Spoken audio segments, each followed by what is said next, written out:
मेरे महबूब वतन तुझ पे अगर चाहो बिस्मिल्लाहिर्रहमानिर्रहीम इय्याका नअबुदु व इय्याका नस्तईन।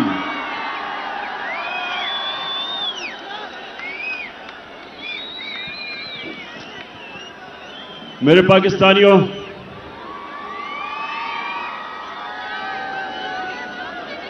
पहले तो मैं आप सबसे माजरत चाहता हूं कि आपको इतनी देर इंतजार करवानी पड़ी। उसकी वजह थी कि मुझे रास्ते से, सड़कों से काफिलों के पैगाम आ रहे थे कि अभी हम सड़कों पे फंसे हुए हैं, तो अपनी तकरीर जल्दी ना करना। तो मैं आपसे इसलिए माजरत चाहता हूं कि अभी भी कई लोग सड़कों के ऊपर फंसे हुए हैं और दूर से आए हैं कई, तो उसके लिए मैं माजरत चाहता हूं कि हमें आपको इंतजार करवानी पड़ी। अच्छा, अब मेरे पाकिस्तानियों, मैं जब लाहौर से निकल रहा था तो मुझे दो चीजें सबने कही कि जी आपकी इस वक्त टांग की वो हालत नहीं है कि आप ट्रैवल कर सकें और मुश्किल है, गाड़ी में घुसना चढ़ना मुश्किल है इस वक्त, और इंशाअल्लाह 3 महीने और लगेंगे जब तक ये ठीक नहीं होती। लेकिन दूसरी चीज भी कहते रहे, और उससे भी ज्यादा लोग, कि आपकी जान को खतरा है। और वो लोग, वो 3 लोग, वो 3 मुजरिम जिन्होंने मुझे ये पूरी साजिश करके कत्ल करने की कोशिश की, वो अभी भी बड़े बड़े ओहदों पे बैठे हुए हैं। तो मुझे कहा गया कि वो फिर से वारदात करेंगे, तो आपको घर से नहीं निकलना चाहिए।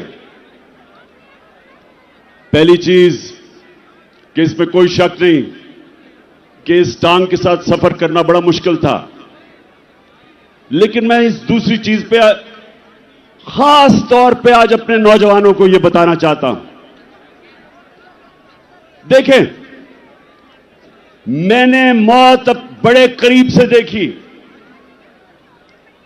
जब मेरी टांग पे गोलियां लगी और मैं गिर रहा था,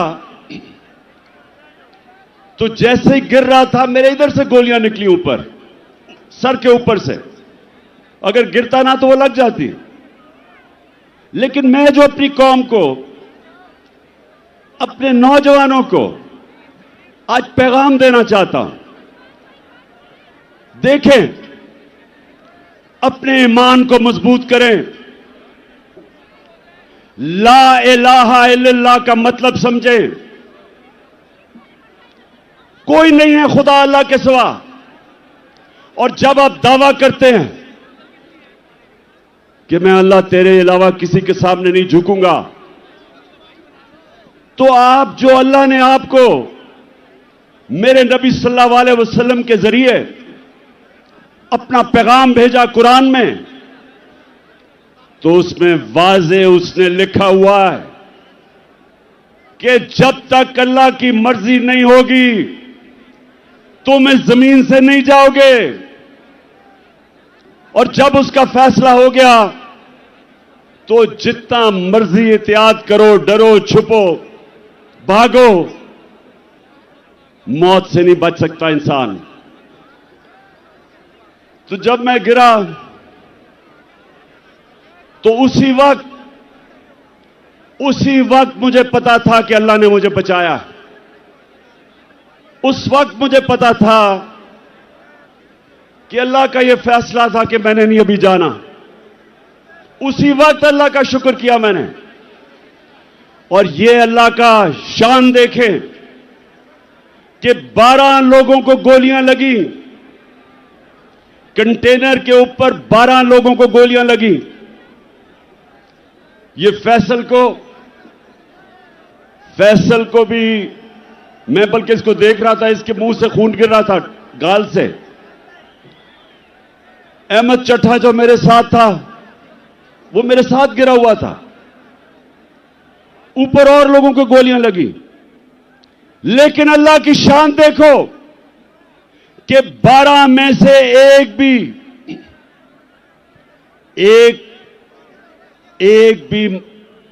अल्लाह को प्यारा नहीं हुआ, सब बच गए।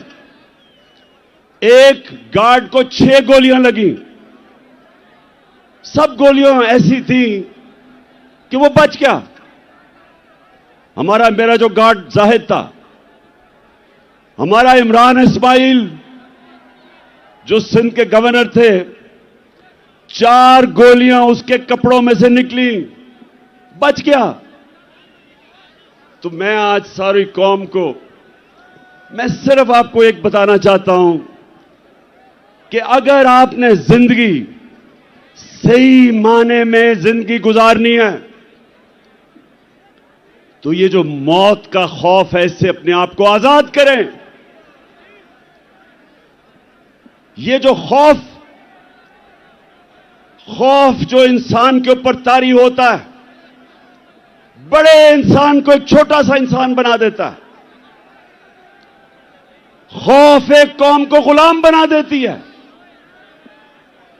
ये जो मरने का डर है, मुसलमानों की तारीख में जो सबसे बड़ा सानिया हुआ, हजरत इमाम हुसैन का करबला में, तो कूफा के लोगों को पता था कि हजरत इमाम हुसैन राय हक पे खड़े हैं, लेकिन यजीद का खौफ था, उसके जुल्म का खौफ था, नहीं मदद करने के लिए आए। और मुसलमानों की तारीख का सबसे बड़ा ट्रेजेडी सानिया हुआ। और ये जो खौफ है, ये इंसानों को गुलाम बनाता है। जिल्लत का खौफ कि जी मुझे जलील कर देंगे। मुझे पिछले 7 महीने में, बल्कि मेरे 26 साल की सियासत में, कितनी इन्होंने कोशिश की मुझे जलील करने की, हर किस्म की किरदार कुशी की,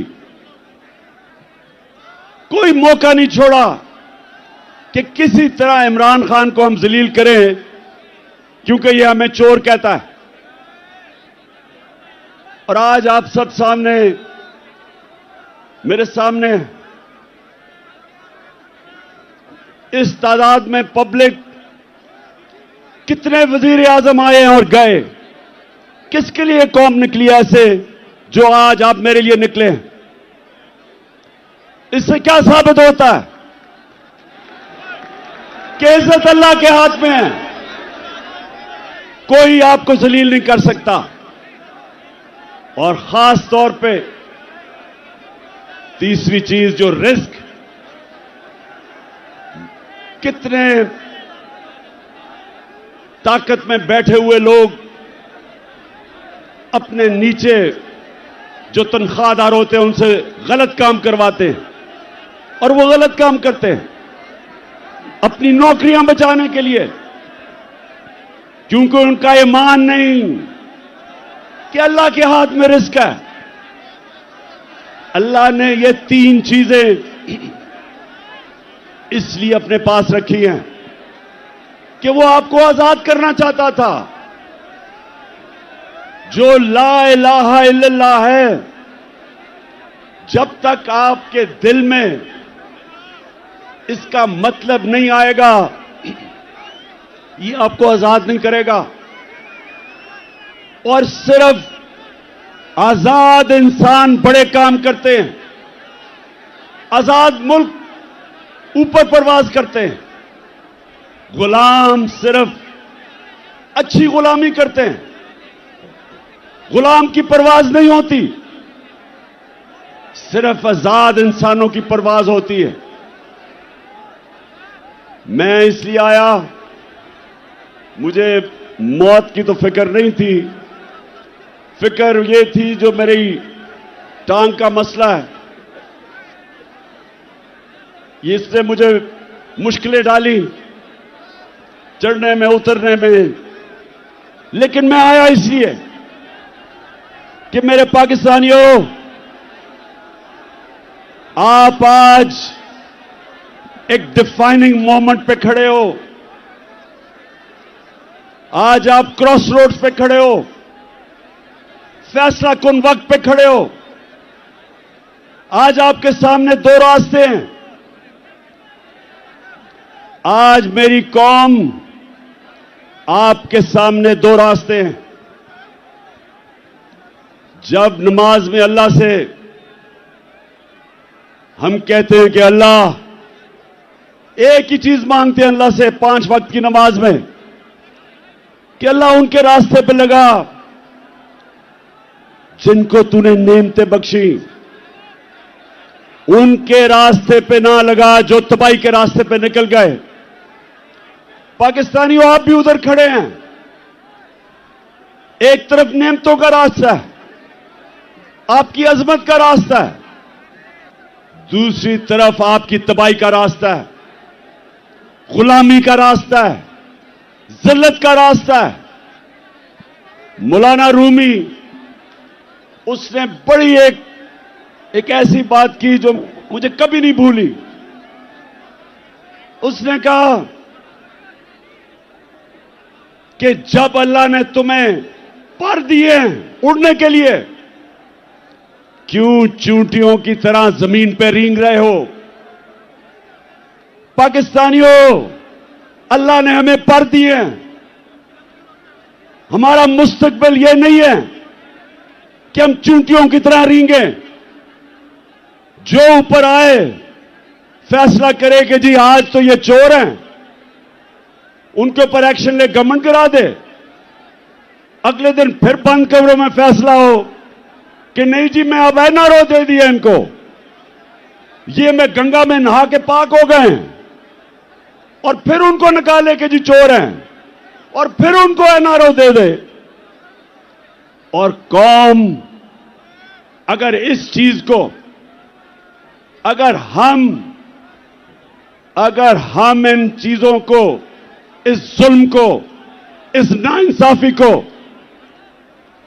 अगर कौम तस्लीम करती है, तो वो कौम के अंदर और भेड़ बकरियों में, गाय भैंसों में कोई फर्क नहीं है।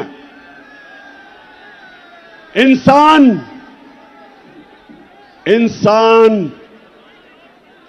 इंसाफ मांगता है।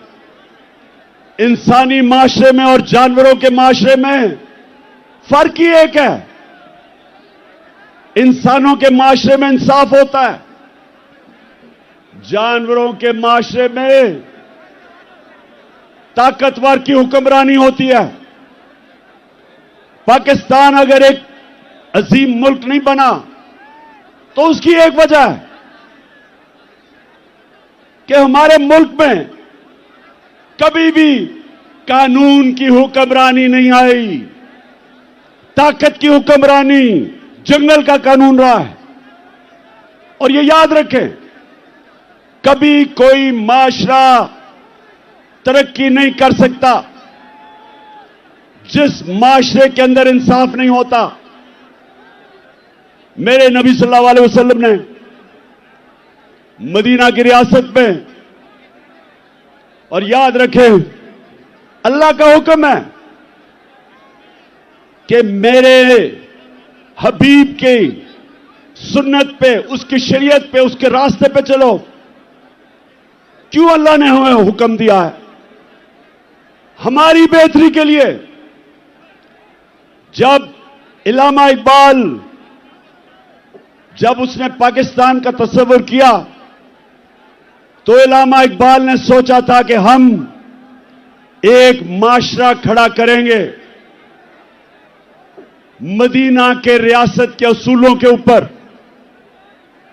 और इल्लामा इकबाल ने बताया कि जब भी मुसलमान माशरा खड़ा होता है, वो वापस उन असूलों पर जाता है, और जब तबाह होता है तो उन असूलों से पीछे हट जाता है। तो पाकिस्तानियों, जब उन्होंने मदीना की रियासत बनाई तो पहली चीज अदल और इंसाफ, कानून की हुक्मरानी, उसके ऊपर उस माशरे की बुनियाद रखी। मेरी बेटी भी अगर जुर्म करेगी तो सजा मिलेगी। उन्होंने फरमाया कोई कानून से ऊपर नहीं। और फिर बताया कि तुम्हारे से पहले बड़ी कौमें तबाह हुई। जो ताकतवर जब चोरी करता था, जुर्म करता था, उसको माशरा नहीं पकड़ता था, सिर्फ कमजोर को पकड़ता था। तो आज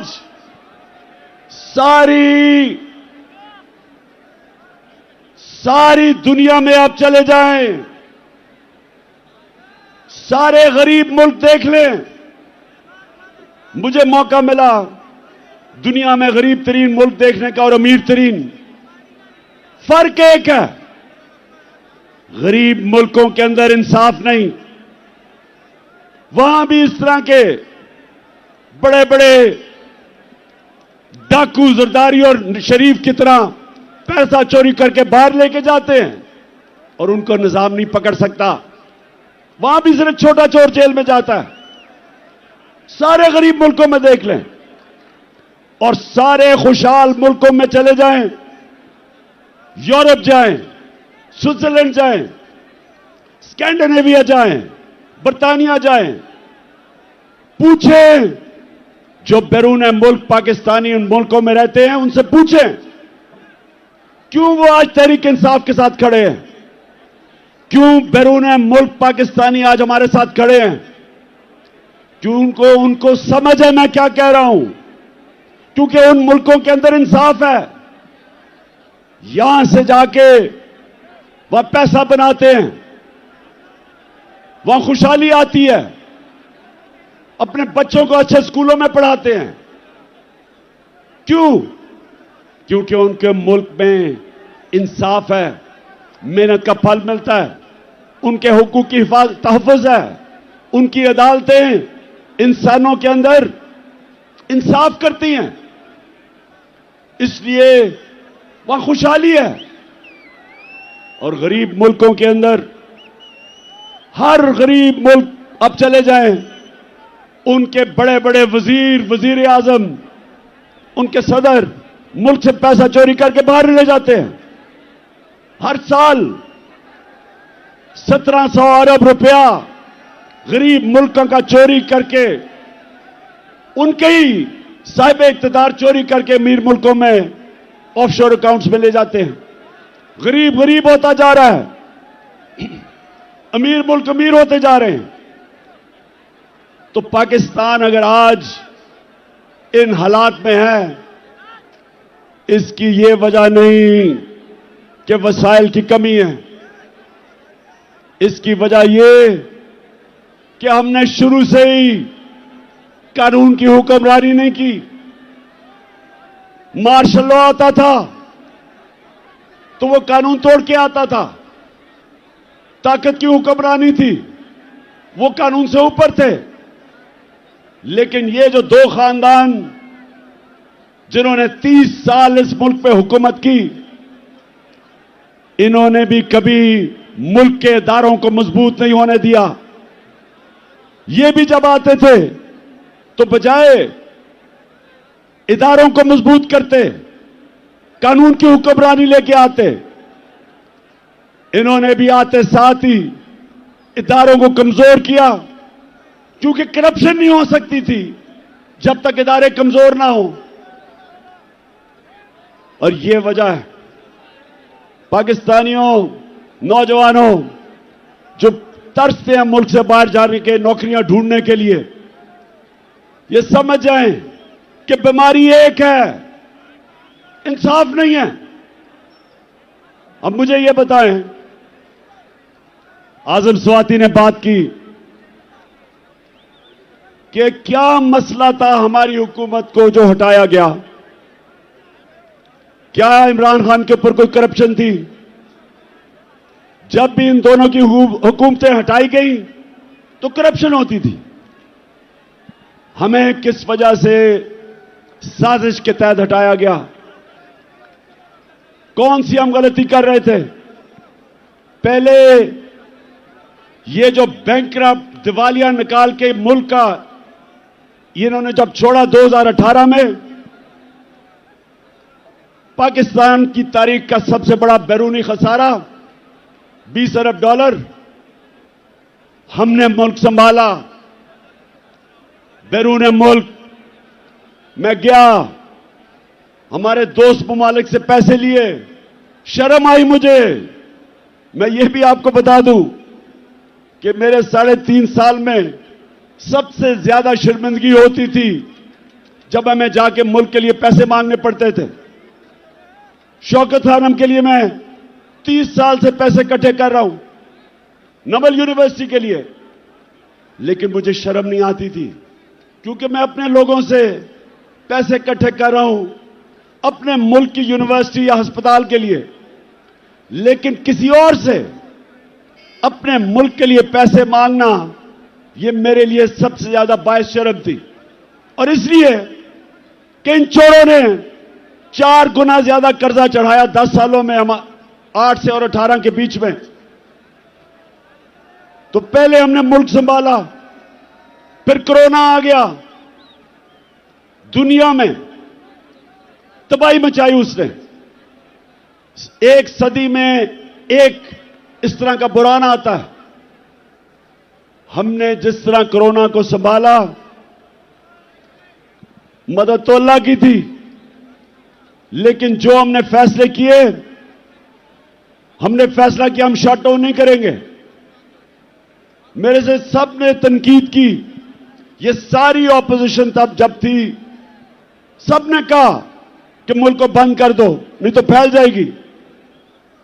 मैंने सबको कहा, एक सवाल पूछा, मैंने कहा मुझे एक जवाब दो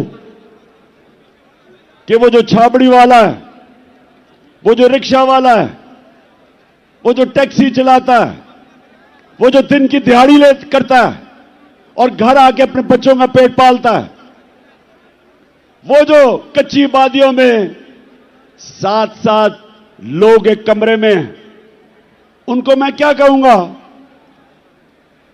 उनका जब बंद कर दूंगा तो उनको वो खाना किधर से देंगे अपने बच्चों को?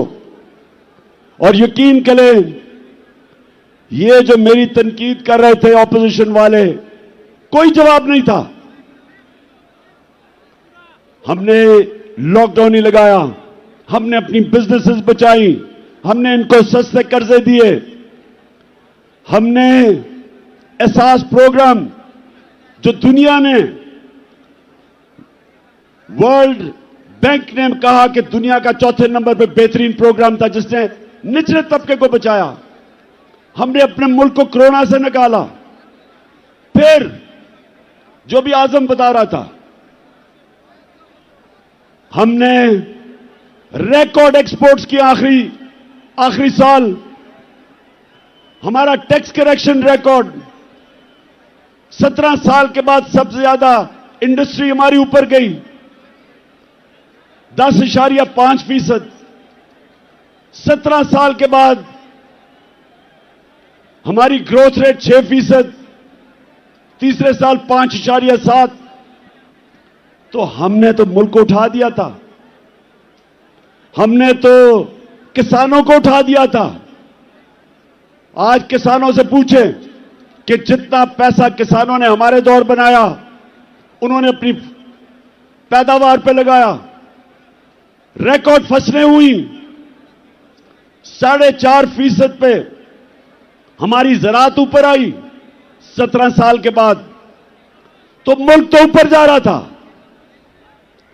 हमने हेल्थ कार्ड लेके आए, पहली दफा पाकिस्तान की तारीख में एक हुकूमत ने आम आदमी का सोचा कि हर घराने के पास 10 लाख इंश्योरेंस हो, किसी भी अस्पताल में जाके गरीब खानदान इलाज करवा सके। पहली दफा गरीबों ने प्राइवेट हॉस्पिटलों में इलाज करवाए अपने हेल्थ कार्ड की वजह से। और हमने 50 साल के बाद पाकिस्तान में डैम्स बनानी शुरू की। 3 बड़ी डैम्स बन रही हैं, अब पता नहीं उनके क्या हालात हैं। पहली पाकिस्तान की जमात जिसने मौसम की तब्दीली के ऊपर काम किया, 10 अरब दरख्त उगाने का प्रोजेक्ट किया। तो मैं ये सवाल पूछता हूं आज कि क्या हमने जुर्म किया था कि बैरूनी साजिश के साथ मिलकर हमारी हुकूमत गिराई? और मैं एक जगह फेल हुआ हूं। मैं 3.5 साल में एक जगह फेल हुआ हूं। मैं ताकतवर को कानून के नीचे नहीं ला सका। जिन लोगों ने इस मुल्क को लूटा था, जिनके ऊपर करप्शन के केसेस थे, मैंने बड़ी कोशिश की, लेकिन नैब मेरे नीचे नहीं थी, वो एस्टेब्लिशमेंट के नीचे थी। नैब वाले मुझे कहते थे कि जी केस सारे तैयार हैं, लेकिन हुक्म नहीं आ रहा। जिनके पास कंट्रोल था वो हुक्म नहीं दे रहे थे। वो इन चोरों से बजाय इनको जेलों में डालने के डीलें कर रहे थे। मैंने हर मीटिंग के अंदर यह बात की कि जनाब, जब तक आप ताकतवर को कानून के नीचे नहीं लेके आएंगे, बड़े बड़े डाकुओं का एहतसाब नहीं करेंगे, या करप्शन खत्म नहीं होने लगी। तो मुझे बार बार जवाब आता था कि इमरान साहब, आप इकोनॉमी के ऊपर तवज्जो दें, इसको भूल जाएं, एहतसाब को। मुझे यह कहा क्या कई दफा कि अच्छा जी, इनको छोड़े, एनआरओ दे दें, इनको नैब के अंदर कानून बदल दें। ये भी जिनके पास ताकत थी, मुझे अफसोस से कहना पड़ता है कि वो करप्शन को बुरा नहीं समझते थे।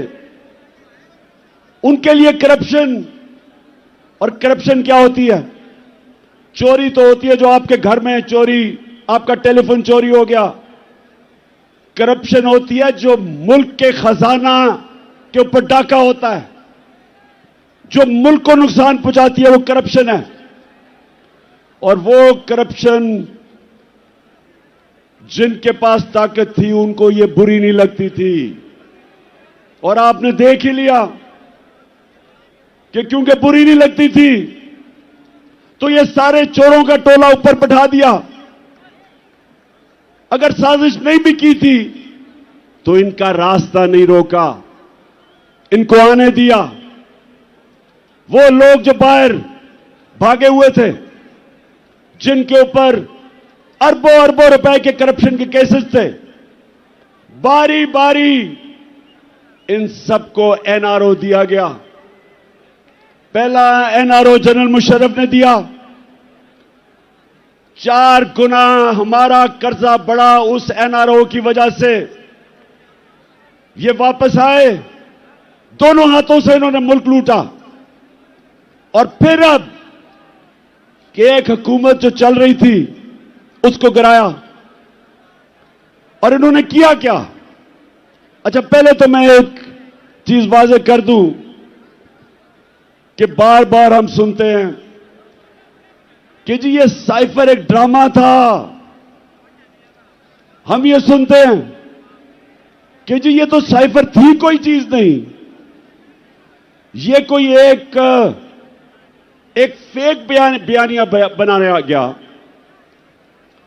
मैं आज जो भी ये सारे कह रहे हैं, और ये सब वो कह रहे हैं जो साजिश का हिस्सा थे, मैं इनसे पूछता हूं कि क्या नेशनल सिक्योरिटी काउंसिल के अंदर असद मजीद का साइफर जो डोनाल्ड लू से उसकी गुफ्तगू थी, क्या नेशनल सिक्योरिटी काउंसिल में यह रखी नहीं गई? और क्या इसमें यह नहीं लिखा हुआ था कि वो डोनाल्ड लू इसको कह रहा है असद मजीद को कि इमरान खान को अगर आप नहीं हटाओगे तो तुम्हारे मुल्क को मुश्किलात का सामना करना पड़ेगा, और अगर तुमने इसको हटा दिया तो हम सब कुछ माफ कर देंगे। क्या यह साइफर के अंदर नहीं था जो नेशनल सिक्योरिटी काउंसिल में आया सामने? और क्या नेशनल सिक्योरिटी काउंसिल ने यह कहा नहीं कि अमेरिका से प्रोटेस्ट करो, डिमार्च करो, उनको कहो कि तुम्हारे मुल्क में मुदाखलत कर रहे हो?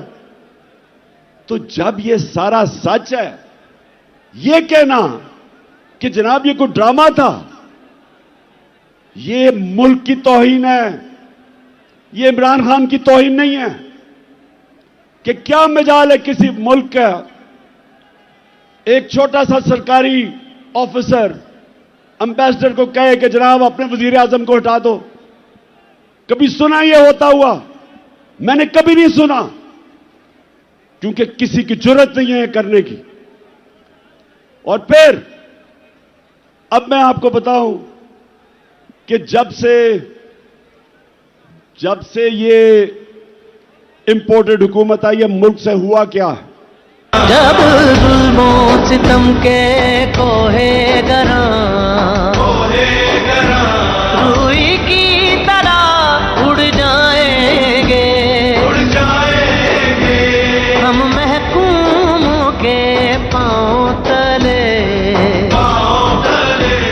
ये धरती धड़ धड़ धड़केगी और अहले हुक्म के रुख पे जब बिजली कड़कड़ कड़केगी हम देखेंगे लाजिम है कि हम भी देखेंगे। अच्छा जी, अब जरा ये थोड़ा सा आपके सामने मैं अदाद और शुमार लेके आ रहा हूं कि किधर पाकिस्तान था मार्च में जब अदम एतमाद की इन्होंने टेबल किया असेंबली में, और किधर आज है। 7 महीने में जो पाकिस्तान हुआ, जो इससे हुआ, वो मैं आपके सामने रखता हूं। फिर से मैं आपको बता दूं कि 5.7 2021 में पाकिस्तान बढ़ रहा था आगे, और 6% 22 में बढ़ा था। 17 साल के बाद ये पाकिस्तान सबसे तेजी से हमारी इकॉनमी आगे बढ़ रही थी। हमारा जो ज़राअत थे 4.4%, वो भी 17 साल में सबसे ज्यादा। इंडस्ट्री 10.7% और लार्ज स्केल मैन्युफैक्चरिंग 7.2, ये भी 17 साल में सबसे ज्यादा। हमारी एक्सपोर्ट्स 32 अरब रिकॉर्ड, रिमिटेंसेस 31 अरब रिकॉर्ड। हमारे टैक्स 6,1500 अरब रुपया ऑल टाइम रिकॉर्ड। और जो महंगाई थी हमारे दौर पे, जिसको कहते हैं कंज्यूमर प्राइस इंडेक्स सीपीआई, वो 12.2 था। और सेंसिटिव प्राइस इंडेक्स जो महंगाई थी वो 14% थी। अब जब से ये आए हैं, इनकी एसपीआई हमारे दौर में थी 14%, इनके दौर में गई है 45%।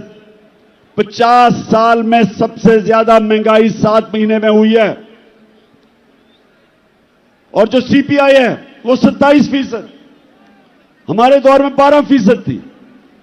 और फिर पेट्रोल, आटा, घी, दाल, बिजली, सबकी 100% कीमत बढ़ चुकी है।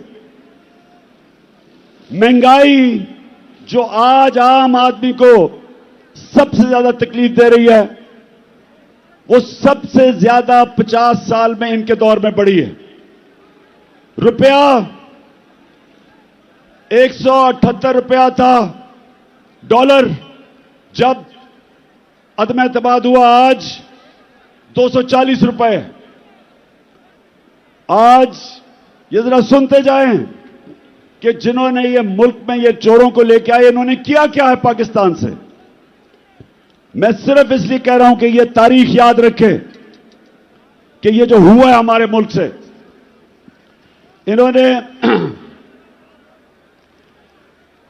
जो ज़राअत तेजी से बढ़ रही थी, ज़राअत के अंदर गन्ना 9% कम, चावल 40% कम हुए हैं, कपास 25% कम, और इस वक्त जो हमारी बेरोजगारी है वो 22.5% बढ़ चुकी है। फिर जो सबसे खौफनाक चीज कि आज जो बाहर की दुनिया है उसके मुताबिक पाकिस्तान अपने कर्जे क्या वापस कर सकता है, उसकी रिस्क क्या है, आज 100% से ज्यादा बढ़ गई है। जब हम गए थे तो 5% थी। तो आज बैरूनी दुनिया ने, मार्केट्स ने पाकिस्तान के ऊपर अदम एतमाद किया। 88% पाकिस्तान के जो इन्वेस्टर हैं वो समझते हैं कि हुकूमत के ऊपर उनको कोई एतमाद नहीं। तो मैं फिर से पूछता हूं कि माइशत नीचे, हमारी जमहूरियत ऑपोजिशन ही खत्म हो गई। जो हमारा लोटा था वो ऑपोजिशन लीडर बन गया, वो नून के टिकट पे लड़ेगा तो असेंबली भी खत्म।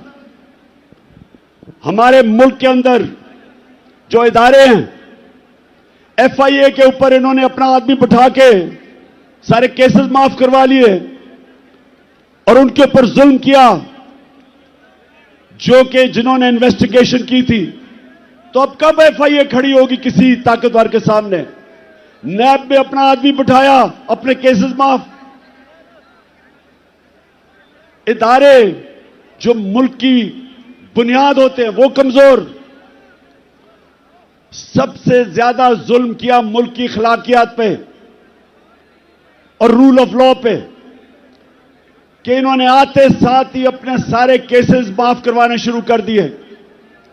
तो मुल्क में क्या पैगाम दिया कि जो जेलों में लोग भरे हुए हैं उनकी सिर्फ जुर्म यह है कि वो गरीब हैं। ताकतवर सारे बड़े बड़े डाकू बचते जा रहे हैं। मुझे यह बताएं कि उस मुल्क का अब क्या मुस्तकबिल होगा। मैंने जो आज आपको सबको यहां बुलाया, मेरा मकसद आपको यह समझाना है कि हम दो रास्ते पे खड़े हो गए हैं। हम अगर अब चुप करके इस जुल्म और नाइंसाफी को तस्लीम करेंगे, आगे तबाही है। क्योंकि मेरे नबी सल्लल्लाहु अलैहि वसल्लम ने पहले कह दिया था कि जब ताकतवर को एक मुल्क का निजाम, इंसाफ का निजाम नहीं पकड़ता और सिर्फ कमजोरों को पकड़ता, तबाह हो जाता है वो मुल्क। तो तबाही के सामने ये देखें कि रूल ऑफ लॉ तो आज खत्म हो गया ना पाकिस्तान में, और फिर जो अखलाकियात का कत्ल हुआ, अमर बिल मारूफ, हुक्म है अल्लाह का कि अच्छाई के साथ खड़े और बुराई के खिलाफ। तो आज अमर बिल मारूफ तो इन्होंने खत्म कर दिया, बुरों को ऊपर आके बैठा दिया। तो मैंने आपके सामने सिर्फ ये चीजें इसलिए रखी कि आपको सबको अंदाजा हो कि एक हुकूमत जो चल रही थी, जिधर उम्मीद थी लोगों को, नौजवानों को, उस हुकूमत को हटा के इन चोरों के टोलों को ऊपर बैठा दिया। और उसके बाद इन्होंने क्या किया? इन्होंने हमारे ऊपर जिस तरह का जुल्म किया, 25 मई को हमारे सारे इंसानी हकूक, फंडामेंटल राइट्स, उसकी खिलाफ वर्जी की। लोगों के घरों में घुस घुस के ना औरतें देखी, ना बच्चे देखे, ना चादर, ना चार दीवारी, घुस के लोगों के घरों पे उठाया, मारा, धमकियां दी। कई जेल में 11 साल के बच्चे को पकड़ के जेल में ले गए। और मैं अभी मिला मेजर साहब से, मेजर साजिद बुखारी को भी मुझे वो और उनका बेटा मिलने आया। कहता हमारे घर में 3 बजे एकदम बाहर से दरवाजा तोड़ने की कोशिश हुई और कहता अंदर आने हमें धमकियां दी और अंदर कहते दरवाजा खोलो। उसने कहा मैंने उनको कहा है कि पहले वारंट दिखाओ, कौन हो तुम? उसके बीवी बच्चे थे, उसको क्या पता कि 3 बजे कौन आदमी आ रहा है? उसे क्या पता वो कौन था? और उसने अपने सेल्फ डिफेंस में जब फायर किया तो कहता इन्होंने मुझे और मेरे बेटे पे जो पुलिस में तशद्दुद किया, वो बेटा जिसका कसूर ही नहीं था, कहता मैंने तस्लीम किया कि मैंने गोली मारी है। उसके बावजूद 5 महीने मेरे बेटे को इन्होंने जेल में जो तशद्दुद किया, उससे जो जुल्म किया, वो कहता बेटा मुझे कहता मैं हमेशा के लिए बदल गया हूं। हमारी 70 साला पीटीआई की खातून उसको रात के 3 बजे उठा के जेल में ले गए। मैं सवाल पूछता हूं, जिनकी जिम्मेदारी है हमारे फंडामेंटल राइट्स की हिफाजत करना, सोए हुए थे, किसी ने कुछ नहीं किया। उसके बाद जो मजीद और जुल्म हुआ, जब एक खास आदमी इस्लामाबाद आया जिसको मैं डर्टी हैरी कहता हूं, उसने जो जुल्म शुरू किया, उसके दौर में जो जुल्म हुआ, सहाफियों को धमकियां, उनको मार रहे हैं, एयाज अमीर जैसे दानश्वर को, समी इब्राहिम, इमरान रियाज, मुल्क से बाहर चला गया साबिर शाकर, मोहित पीरजादा, और फिर जो अरशद शरीफ से किया, ये कभी पाकिस्तान में हमने ऐसा नहीं देखा। जुल्म किया, डराया धमकाया। कसूर उनका क्या था कि वो इमरान खान का मौकफ मीडिया के ऊपर लेके आ रहे थे। खौफ फैलाया गया कि और कोई ना कुछ करे, बाकी लोग डरे। मीडिया हाउसेस बंद किए, उनको धमकियां दी। सोशल मीडिया के बच्चों को पकड़ा, उनको घर से उठा के ले जाते थे, मार फेंटा लगा के घर वापस ले आए। नदीम गुजरावाला से मुझे नौजवान मिला, कहता मुझे घर से उठा के ले गए, मुझे नंगा किया, तशद्दुद किया और कहा कि अगर तुमने आगे से कोई भी इमरान खान के लिए तुमने कोई सोशल मीडिया पे लिखा तो तुम्हें मिसिंग पर्सन कर देंगे। और फिर जो इन्होंने शहबाज गिल को पकड़ के मारा, नंगा किया, तशद्दुद किया, आजम स्वाति ने खुद अपनी दास्तान बताई जो उन्होंने उससे किया। और अरशद शरीफ का कि सबको पता है कि अरशद शरीफ क्यों मुल्क छोड़ के गया था, कौन धमकियां दे रहा था, और फिर उसे कत्ल करवाया, शहीद किया उसे। और मैं अपनी तो बात नहीं करता, मुझे वो मुजम्मिल लड़का याद है जो उस शूटर के पीछे गया था, 3 बच्चों के साथ वो वजीराबाद के जलसे में आया था। उसको जिस तरह कत्ल किया, उसको उस शूटर ने नहीं गोली मारी। मैं अब सबके सामने मौजम शहीद, उसको उसने गोली नहीं मारी। अब जो तफ्तीश हो रही है, उसको गोली और तरफ से आई और वो जो उसको गोली मार रहे थे वो असल में वो शूटर के लिए थी। 3 बंदूक वाले थे वहां, एक वो जिसने हमारे पे फायर किए, एक वो जिसने सामने से गोलियां चलाई जो हमारे ऊपर से निकल गई, और एक ये जिसने इसको कत्ल करना था, जिस तरह लियाकत अली खान कि जिसने कत्ल किया था उसको वहीं मारा गया ताकि वो बोले ना। तो रास्ते में बेचारा मौजम आ गया। और मैं आज अभी आपके सामने ये 2 वीडियोस चलाना चाहता हूं। मैं चाहता हूं ये जरा गौर से देखें, क्योंकि मुझे पता था, मैं अब जो अपनी बात कर रहा हूं, मुझे पता था ये 3 लोगों ने प्रोग्राम बनाया मुझे मारने का। मुझे पता था, मुझे अंदर से खबरें आई, एजेंसीज के अंदर से, कि पहले ये प्रोपेगेंडा करेंगे कि इमरान ने तौहीन मजहब की, और उसके बाद ये कहेंगे जी दीनी इंतहा पसंद ने इसे कत्ल कर दिया। ये 2 आप वीडियो देखें। ये आज से 2 महीने पहले मैंने ये क्या कहा था, ये देखें। किया मुझे मरवाने का, वो इसके पीछे हैं। इन्होंने फैसला किया कि जी कहेंगे तौहीन मजहब किया, और उसके बाद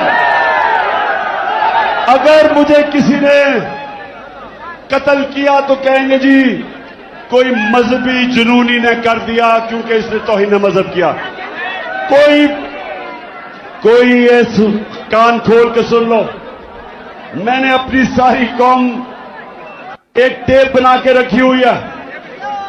जिस वक्त मुझे कुछ हुआ वो टेप आ जाएगी, रिलीज होगी, और वो 4 लोगों के नाम सारी कौम के सामने आएंगे जिन्होंने बंद कमरों में ये फैसला किया और दूसरी कोशिश कर रहे हैं। पहले से इनका प्लान बना हुआ है, मैं आप सबको पहले भी बता चुका हूं। 4 लोगों ने बंद कमरे में फैसला किया मुझे मरवाने का, और वो लोग अभी भी उस साजिश पर लगे हुए हैं। उन्होंने दोनों मरियम जो झूठ बोलने की पीएचडी दोनों के पास है, इनको और जावेद लतीफ को, इन्होंने इनसे प्रेस कॉन्फ्रेंस करवाई, और प्रेस कॉन्फ्रेंस करवाई ऐसी कि इमरान खान खुदा ना खास्ता उसने मजहब की तौहीन की है। और फिर इनकी कोशिश है कि इसकी वजह से अगर कोई भी मेरे ऊपर वारदात हो तो कहेंगे जी मजहबी जुनूनी ने कर दिया, कहेंगे कि जी कोई दीनी इंतहा पसंद है इसको मार दिया। ये इनका प्लान है। लेकिन मैं आज आप सबको कह रहा हूं, सारे पाकिस्तान में मैं फिर रहा हूं, मुझे अपनी जान से ज्यादा मुझे पाकिस्तान की आजादी की फिक्र है। मैं आजाद देखना चाहता हूं। जी, तो मैं ये आपको आज इसलिए दिखाई कि प्लान का मुझे पहले पता था। क्यों करना चाहते थे? क्योंकि इन्होंने समझा था कि जब तहरीक इंसाफ की हुकूमत गिराई थी तो एकदम लोग भूल जाएंगे, पार्टी टूट जाएगी। इनके ज़हन में भी नहीं था कि एक बाशऊर पाकिस्तानी पब्लिक बजाय तहरीक इंसाफ को भूलने के लिए उस कौम हमारे साथ आके खड़ी हो गई। और जितने जितने इनकी शक्लें देखते रहे इन चोरों की, और ज्यादा लोग हमारे साथ आ गए। और फिर जो इन्होंने माइशत की तबाही की, उससे और मजबूत हो गई पार्टी। और उसके बाद जो इलेक्शन हुए, सारे इलेक्शनों में लोगों ने बार बार पैगाम दिया कि इन्होंने ये इंपोर्टेड हुकूमत उनके लिए मंजूर नहीं है। बार बार कौम ने पैगाम दिया, लेकिन बजाय अवाम की आवाज सुनने के हमारे ऊपर तशद्दुद शुरू हो गया। यानी वो पाकिस्तान की सबसे बड़ी जो सियासी जमात, उसको हर किस्म का हरबा इस्तेमाल किया गया हमें डराने, धमकाने, तोड़ने, तशद्दुद करने पे। मैं आपको बताऊं, 50 साल से पाकिस्तान कौम मुझे जानती है। 50 साल से मुझे जानती है पाकिस्तानी कौम। मैंने कभी इस तरह नहीं मुझे एहसास हुआ अपने मुल्क में रहते हुए कि पिछले 7 महीने में मुझे ऐसे लगा कि मैं शायद कोई मुल्क दुश्मन हूं या मैं कोई मुजरिम हूं। जिस तरह इन्होंने मेरे ऊपर एफआईआर काटी, मेरे ऊपर इन्होंने दहशतगर्दी का केस लिया है, मुझे पकड़ने आए, अवाम खड़ी हो गई। इन्होंने जिस तरह मेरे कारकुनों के ऊपर केसेस बनाए, इन्होंने पूरा जोर लगाया इलेक्शन में हराने का। इलेक्शन कमीशन साथ मिला हुआ था, एस्टेब्लिशमेंट इनके साथ थी। उसके बावजूद अवाम ने फिर से पैगाम दिया। दूसरी दफा जब बाय इलेक्शन हुए, अवाम ने पैगाम दिया कि वो हमारे साथ इन चोरों के साथ नहीं है। लेकिन मुझे अफसोस से कहना पड़ता है, मुझे अफसोस से कहना पड़ता है कि हमारे इदारे क्यों नहीं पुरानी गलतियों से सीखते। एक मुल्क और एक इंसान, एक इदारा तरक्की तब करता है जब अपनी गलतियों से सीखे। ईस्ट पाकिस्तान में क्या हुआ था मुझे याद है। मैं वो आखिरी हमारा जहाज आया था ढाका से, हम मैच खेलने गए थे अंडर 19 का। उसके बाद मिलिट्री ऑपरेशन शुरू हो गया था। मुझे तो वो याद है कि ढाका में क्या तासुर था लोगों का। हमने उनसे इंसाफ नहीं किया। पाकिस्तान की सबसे बड़ी जमात से इंसाफ नहीं किया। हमने जोर से ताकत को इस्तेमाल करते हुए अपनी मनमानी की, मुल्क टूट गया। और हमने सीखा नहीं कि आज जो एक वाहिद पाकिस्तान की सबसे बड़ी सियासी जमात, फेडरल पार्टी, जो सारे पाकिस्तान को इकट्ठा रख सकती है, उसके ऊपर यह हरबे इस्तेमाल किए जा रहे हैं। हर मौका इस्तेमाल किया हमें कमजोर करने का। सबको, मीडिया हाउसेस को धमकियां दी गई कि हमें ना दिखाया जाए। ये जलसे के ऊपर जितनी हमें मुश्किलात पड़ी, कभी हमें हमारी अपनी पुलिस ना सुने। पंजाब में हमारी हुकूमत है, पुलिस बेबस हुई है, हमारे साथ ताउन ना करे, कभी सुना है? मैंने जब अपनी एफआईआर कटवाने की कोशिश की, मुझे तो पता था वो 3 कौन है, मुझे तो पहले पता था। पंजाब में हमारी हुकूमत होते हुए मुल्क का एक्स प्राइम मिनिस्टर, सबसे बड़ी पार्टी का सरबराह, मैं अपनी एफआईआर नहीं कटवा सका। पुलिस वाला कहता जी मुझे हटा के किसी और को बिठा दे, मैं नहीं साइन कर सकता। इतना खौफ है, इतना ताकतवर का खौफ है यहां। मेरे पाकिस्तानियों, ये मेरी सुनने बात, जिसकी वजह से आज मैं यहां आपके पास पहुंचा हूं, और आसान नहीं था फिर भी इस टांग के साथ पहुंचना। लेकिन मैं आपको एक बात बताना चाहता हूं। देखिए, जब तक इस मुल्क के अंदर ताकतवर कानून के नीचे नहीं आएगा, जब तक इदारे जो आईन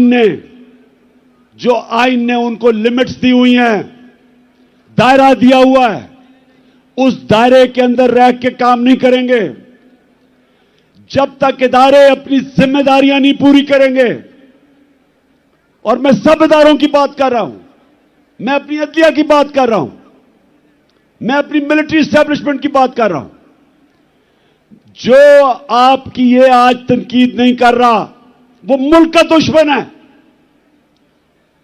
मेरा पाकिस्तान है और मेरी फौज है। मैं चाहता हूं कि मेरे मुल्क की एक मजबूत डिफेंस हो। मैं गुलामी, बार बार कहता हूं कि गुलामी से बेहतर मौत है।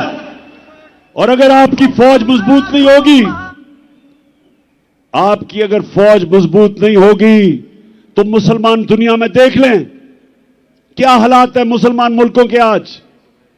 हमें तो फख्र है कि सारे मुसलमान मुल्कों में हमारी सबसे ताकतवर फौज है। तो जब मैं तनकीद करता हूं अपने इदारों की, अपनी अदलिया की, मैं वो पाकिस्तानी हूं जिसका जीना मरना पाकिस्तान में है। मैंने वो नहीं हूं जो अपने कारोबार और हुकूमत का सीजन लगाने के लिए पाकिस्तान आ जाते हैं, यहां पैसा पूसा लूट के फिर बाहर भाग जाते हैं। सारा टब्बर बाहर बैठा हुआ है, अरबों अरबों रुपए की प्रॉपर्टीज में बैठा हुआ है।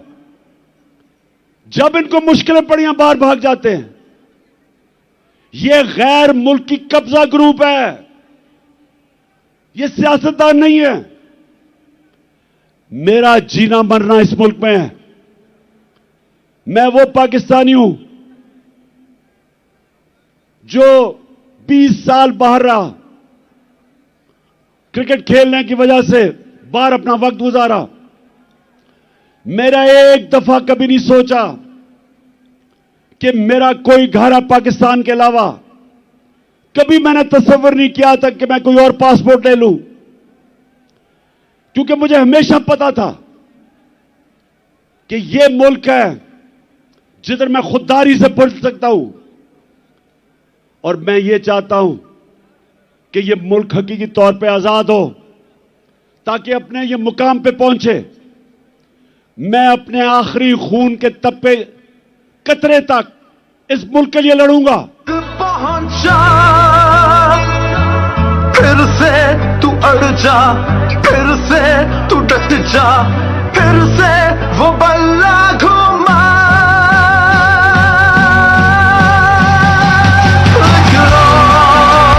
कदम बढ़ा, फिर से वो लम्हा दोहरा जब जीत के आया था, फिर से वतन को जिता। एक और कदम बढ़ा, फिर से वो लम्हा दोहरा जब जीत के आया था, फिर से वतन को जिता। इंशाअल्लाह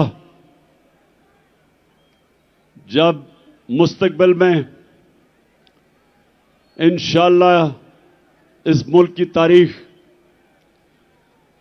इस चीज की गवाही देगी कि इमरान खान अपने मुल्क के लिए आखिरी गेंद तक लड़ता रहा, आखिरी गेंद तक, आखिरी वक्त तक अपने मुल्क के लिए खड़ा रहा था। और मैं ये भी कहना चाहता हूं कि वो लोग,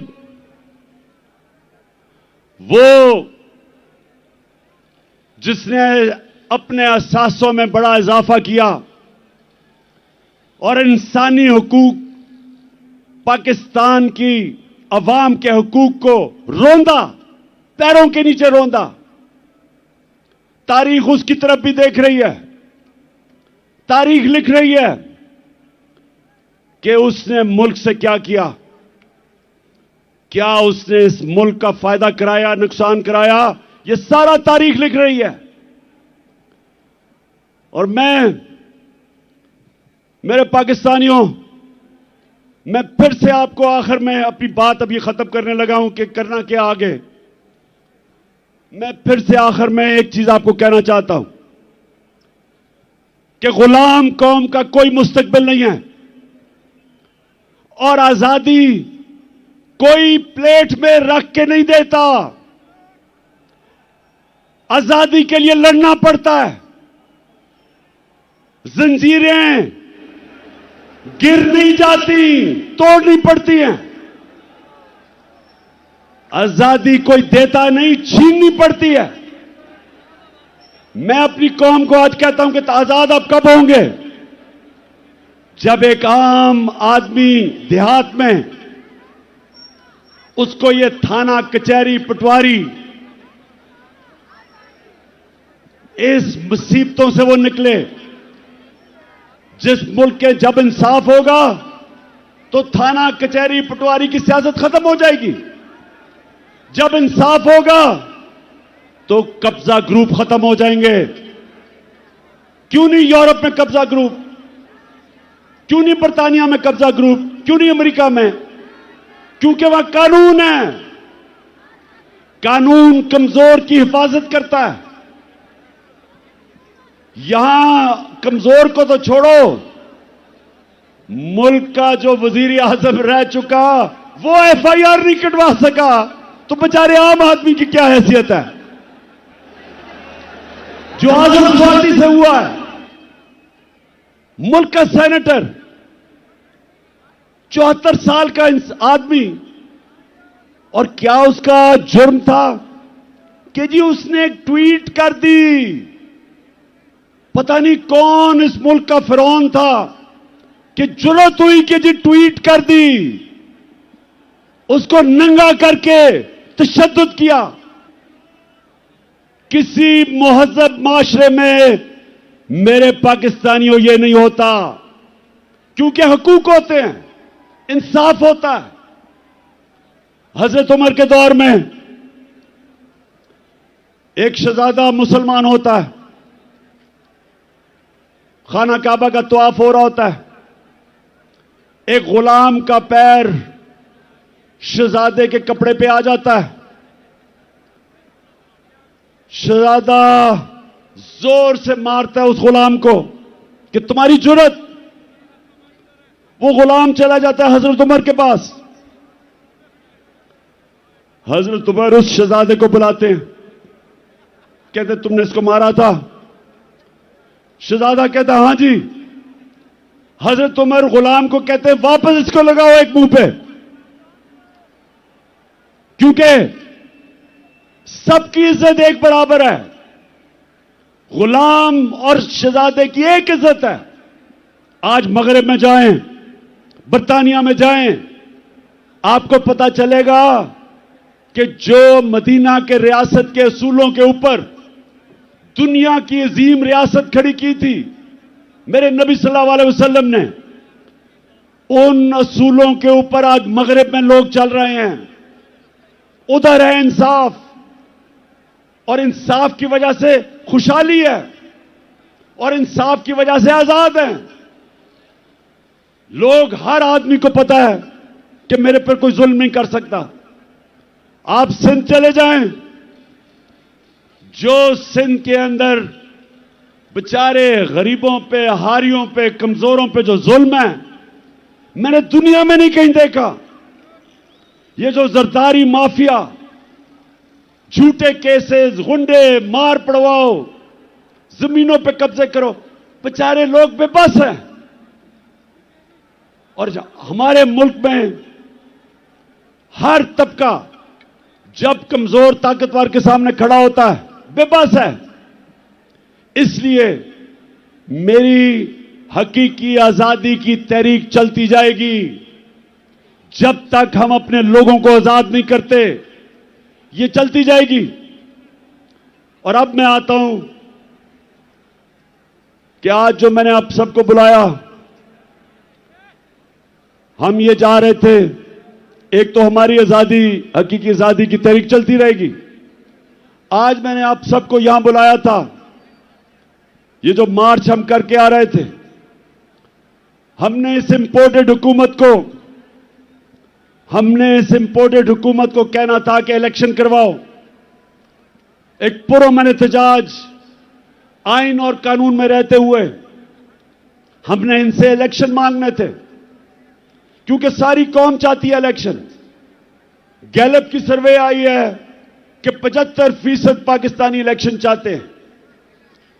और जिस तरह हमारी मायशत तेजी से गिर रही है, सिवाय इलेक्शन करवा के एक स्टेबल गवर्नमेंट आए, जब तक सियासी इस्तेकाम नहीं आएगा तो माशी इस्तेकाम तो आने ही नहीं लगा। तो इसलिए हम यहां आए थे कि इस हुकूमत पर प्रेशर डालें और इदारों पर प्रेशर डालें कि वो अपना रोल अदा करें कि इस वक्त जिधर पाकिस्तान खड़ा है, इलेक्शन के अलावा तो कोई रास्ता ही नहीं है। और इनको भी पता है, ये जो चोरों का टोला ऊपर बैठा है, इनको पता है कि इलेक्शन के अलावा ये अब मुल्क मजीद दलदल में फंसता जा रहा है। लेकिन मसला कुछ और है। वो जो लंदन में बैठा हुआ, जो वहां से बैठ के फैसले करता है, एक मुजरिम, वो डरा हुआ है। वो डरा हुआ इसलिए कि उसे पता है जब इलेक्शन होगा तो उन्होंने पिट जाना है, तो वो इलेक्शन से भागा हुआ है। और उसको कोई फर्क नहीं पड़ता कि अगर पाकिस्तान का दिवालिया निकल जाए, क्योंकि उसके अरबों डॉलर बाहर पड़े हैं। ना ही आसिफ जरदारी को फर्क पड़ता है, इसके अरबों डॉलर बाहर पड़े हुए हैं, तो इनको तो कोई फर्क नहीं पड़ता। यहां मसला आएगा, ये बाहर भाग जाएंगे। मसला मेरी कौम का है। इस वक्त हमारी कौम दलदल में फंस रही है। मैंने आपको आदाद और शुमार दे दिए। माइशत तेजी से नीचे जा रही है, फैक्ट्रियां बंद हो रही हैं, बेरोजगारी बढ़ रही है, 50 साल में सबसे ज्यादा महंगाई है, किसान पिटा हुआ है, डीजल की कीमत, बिजली की कीमत, खादों की कीमत, वो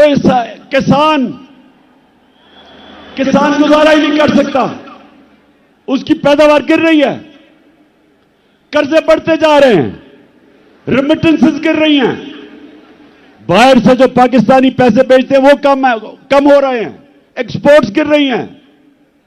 और जब इंडस्ट्री बंद हो रही है तो सवाल यह है कि इनके पास रोड मैप क्या है? कोई रोड मैप नहीं है।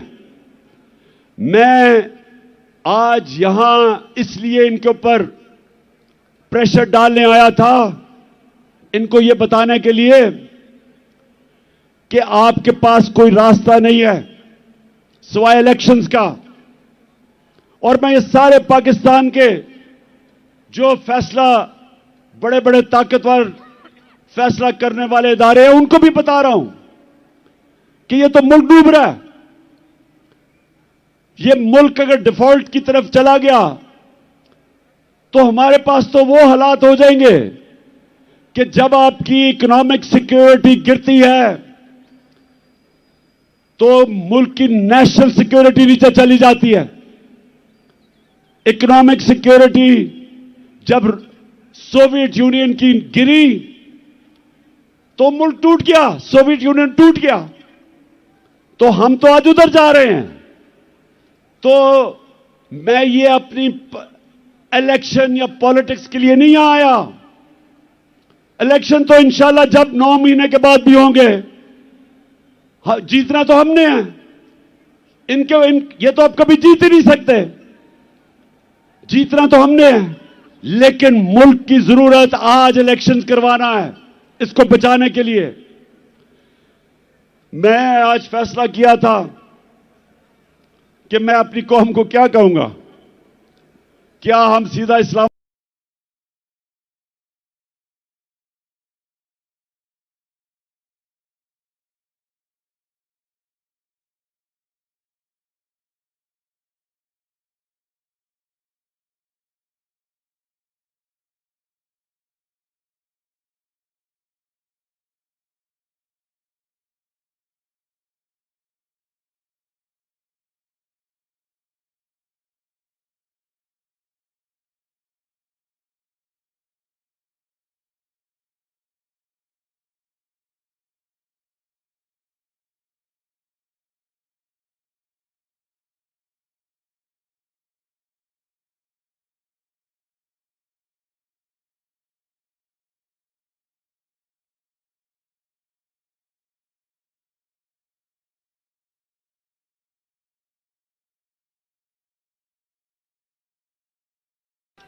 इस्लामाबाद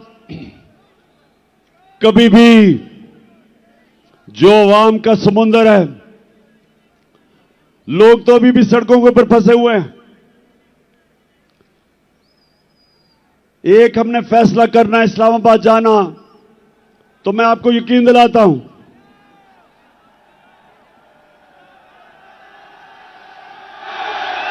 कि ना ये बर्दाश्त कर सकते हैं।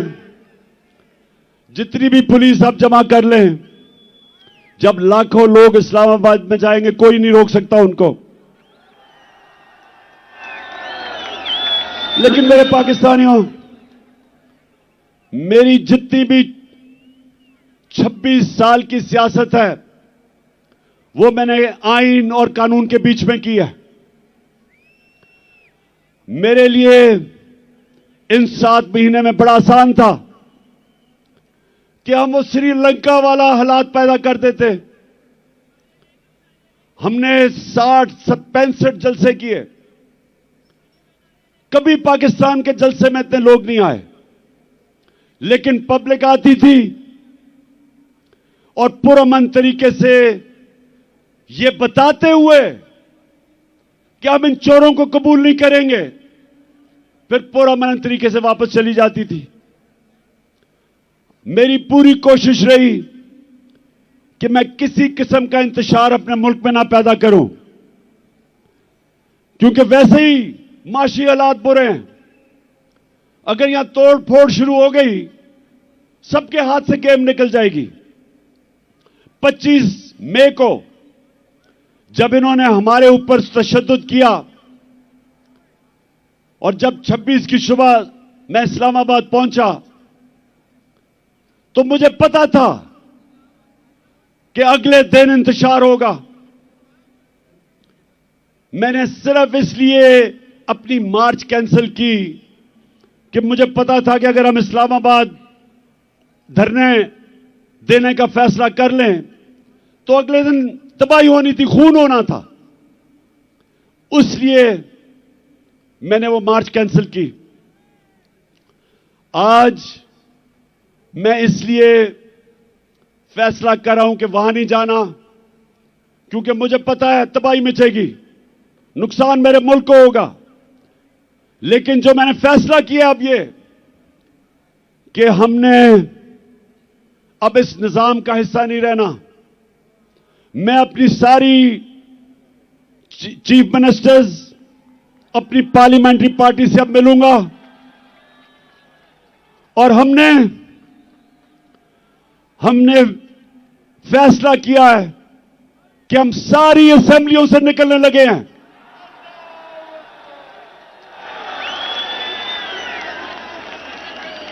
हम बजाय अपने मुल्क में तोड़फोड़ करें, हम बजाय अपने मुल्क में तबाही मचाएं, इससे बेहतर है कि हम इस करप्ट निजाम से बाहर निकलें और इस मुल्क का हिस्सा, इस सिस्टम का हिस्सा ना बने कि जिधर ये चोर बैठ के अपने अरबों रुपए के करप्शन के केसेस हर रोज माफ करवा रहे हैं। गरीब लोग जेलों में हैं, छोटी छोटी चोरी पे बेचारे लोग जेलों में गल सड़ रहे हैं और ये बड़े डाकू अरबों रुपए की चोरी अपनी माफ करवाने के लिए पहुंच जाते हैं। और मुझे अफसोस वो है जो लोग इनको एनआरओ देते हैं। मैं उन लोगों से भी पूछता हूं कि क्या आपको खौफ खुदा नहीं है कि एक मुल्क पे इतना बड़ा जुल्म कर रहे हैं? क्या आपको खौफ नहीं है कि आपने एक दिन अपने मालिक को जवाब देना है? आप कैसे रातों को सोते हैं कि एक एक बड़ा डाकू, उसके केस माफ हो रहे हैं अरबों रुपए के? आप कैसे रातों को सोते हैं कि बेरोजगारी और महंगाई में गरीब आदमी चोरी करता है और वो जेल में गल सड़ रहा है? इसलिए मैंने अपनी चीफ मिनिस्टर से भी बात की है। मैं अब अपनी सारी पार्लियामेंट्री पार्टी से मीटिंग शुरू कर रहा हूं और इंशाअल्लाह आने वाले दिनों में हम अनाउंस करेंगे जिस दिन हम सारी असेंबलियों से बाहर निकल रहे हैं।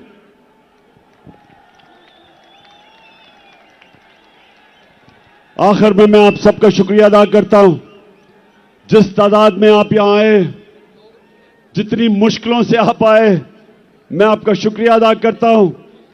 आपने मेरी हौसला अफजाई की, आपका शुक्रिया अदा करता हूं। और मैं आखिर में कभी ना भूलना, एक आपने आखिर में एक ओथ लेनी है, हल्फ लेना है, लेकिन यह भूलना ना कि आप एक अजीम कौम है, आपका एक अजीम मुकद्दर है। और इंशाअल्लाह ये मैं जद्दोजहद इसलिए कर रहा हूं कि मेरा ईमान है कि अल्लाह एक दिन हमारे मुल्क पे करम करेगा, और वो तब करेगा जब ये कौम फैसला करेगी। जो कुरान में लिखा हुआ है कि मैं कभी किसी कौम की हालत नहीं बदलता जब तक वो कौम खुद अपनी हालत बदलने की कोशिश ना करे। और इंशाअल्लाह वो मेरी कौम तैयार है अपनी हालत बदलने के लिए। अब ये हल्फ ले। बिस्मिल्लाहिर्रहमानिर्रहीम। हाथ उठा ले, हाथ उठा ले, माइक दे दे बॉस को। हाथ उठा के इमरान खान साहब के साथ हम हल्फ उठाएंगे। मैं यहां से पढ़ूंगा, आपने रिपीट करना है। बिस्मिल्लाहिर्रहमानिर्रहीम। बिस्मिल्लाहिर्रहमानिर्रहीम। हम हल्फ उठाते हैं, हम हल्फ उठाते हैं कि हम पाकिस्तान के आइन की हमेशा पासदारी करेंगे, हमेशा पासदारी करेंगे। हम हकीकी आजादी के इस जिहाद में इमरान खान के साथ इंशाअल्लाह मेरे साथ आखिर तक जदोजहद करेंगे कि हम कभी भी अल्लाह के सिवा किसी के सामने नहीं झुकेंगे। और हम हर किस्म की कुर्बानी के लिए तैयार रहेंगे। अल्लाह हम सबका हामी और नासिर हो। आमीन। पाकिस्तान